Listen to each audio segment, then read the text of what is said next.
மீடியாக்களை நான் பார்த்துருக்கேன். அதிமுக கூட்டணி வருவார். அதிமுக வெற்றியை பெற்றுக்கலாம் மொழியை களத்தை நாங்கள் இழக்கவில்லை. தேர்தலில் அடுத்த கட்சியினுடைய இதில் கவனம் செலுத்த எங்கள் பொதுச் செயலர் கட்சி கட்டுக்கோப்பாக இருக்கிறது. எடப்பாடி எடுக்கின்ற முடிவை அதிமுக தொண்டர்கள் அத்தனை பேர் ஏற்றுக்கொள்வார்கள். இந்த ஆட்சியினுடைய நடைமுறையை பார்த்து கருத்துக்களை மக்கள் சொல்வார்கள். மாதம் 2500 அப்புறம் 200 முதலமைச்சராக வர இருக்கின்ற விஜய் அவர்கள் தான் முடிவு. இதெல்லாம் நிறைவேற்றப்படக்கூடிய வாய்ப்பு இருக்கக்கூடிய அறிவிப்புகள் தானா? அது அவர் முதலமைச்சர் பதவியேற்ற குறிப்பு அமைச்சர்கள் கூடி பேசி அதற்கான திட்டங்கள் வகிக்கின்ற பொழுதுதான் நிதியினுடைய நிலைமைகள்லாம் அவர்களுக்கு புரியும். அப்போது அவர் என்ன முடிவெடுத்தார் என்று பார்த்து கருத்து சொல்லுவார். What is the party has been taken the decision, sir?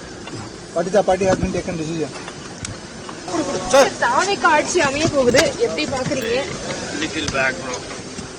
Sir, திமுக கூட்டணியில இருப்பவர்கள் இன்னைக்கு தாவேக பக்கம் சாஞ்சிருக்காங்க.